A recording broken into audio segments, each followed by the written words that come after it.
He says it often to new scouting families. The gifts you will give your children will be forgotten, but I guarantee you that they will remember all the experiences you share with them. To share a perfect example from his own childhood, please welcome Toastmaster Sean Esler with his speech titled, "Let's Call Me Rusty."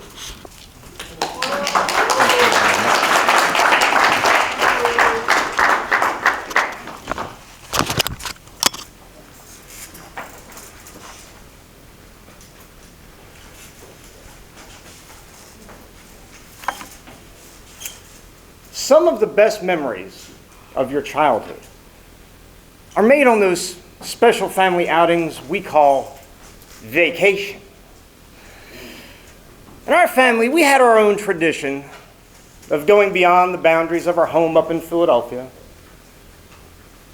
and making this pilgrimage to the great House of Mouse here in Orlando.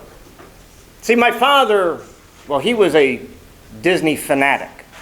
In fact, on their honeymoon, he took my mother to Disneyland. He made sure we made this trip to see Mickey and Minnie and Pluto and the gang every year. But my father was not one of great adventure. In fact, he very much liked the feel of the comforts of home. So what he would do is he would rent us a motorhome. See that there, Clark? That's an RV. And we would pile in this enclosed contraption and drive 1,000 miles south down I-95 to the great Sunshine State. And it's in those adventures that some of the most memorable times happened. I was going to say happy, but you'll see why in a minute. Now, there's this one particular trip that really stands out to me. I want to share this one with you, because this one's burned in here. In this case, it was my mother at the helm of this vehicle as we started out. We were on our way to pick up my father at a family's house. Now, my mother's a good driver, don't get me wrong. In fact, you could argue she's better than my father was. But something you got to understand about these vehicles. See, right there behind where we're standing, there's this metal staircase you have to pull out to climb into it. There's no push-button automatics, no warning signs, no nothing like that. You have to actually get in there, rip this thing out, and then push it back. You're guessing right. Somebody forgot to put it back. So here I am at 14, and we're cruising down this side street, and I'm sitting there, and I see off in the distance there's this elderly woman getting ready to cross the street. And just out the corner of my periphery, I see in the rearview mirror this big piece of steel sticking out the side of the vehicle. So I did what any typical 14-year-old would do at this point.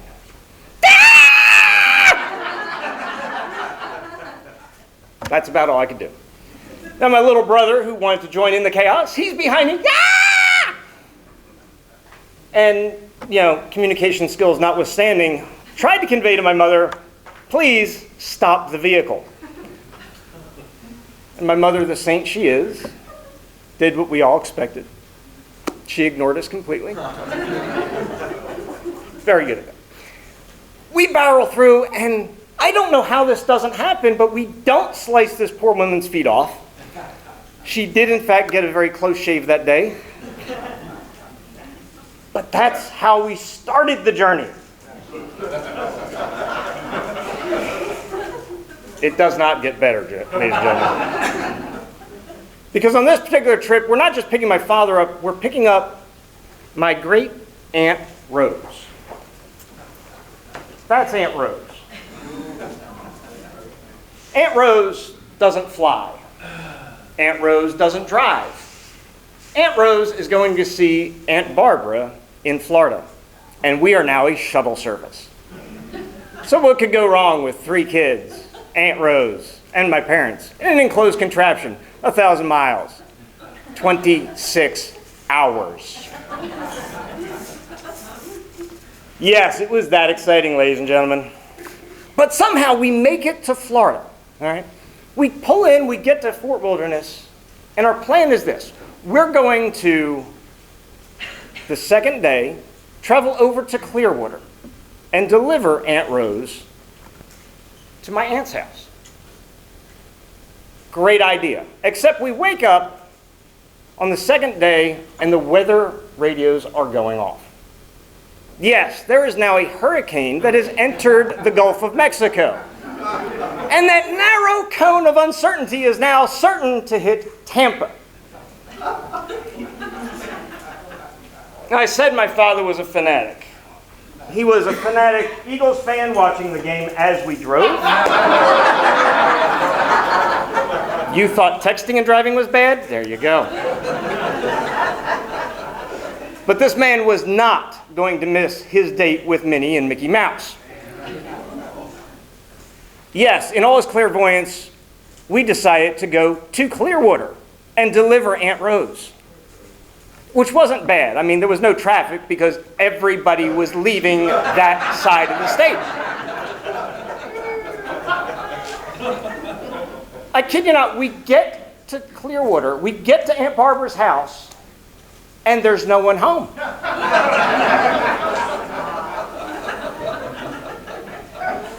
Here's where the haggling comes in. Because somewhere in my father's greatest wisdom, he thinks it's a great idea. We're going to leave Aunt Rose on the back porch. I kid you not. Because surely she's just around the corner at the grocery store. Now, mind you, there's no cell phones. This was arranged weeks ago. So we assume everybody is in the right place. Yes, lots of arguing, and nobody spoke to my father for probably about a year after this. Aunt Rose did survive. Barbara was somewhere, we never really found out where, eventually made it back. But he turned around and we went back to Disney. And believe it or not, yes, this was the first time in history Disney closed because of weather. This is my reality in growing up in these vacations. So Toastmasters and guests, those little scars, those bruises on your brain, those things that stick with you for eternity, we call that family. Thank you very much.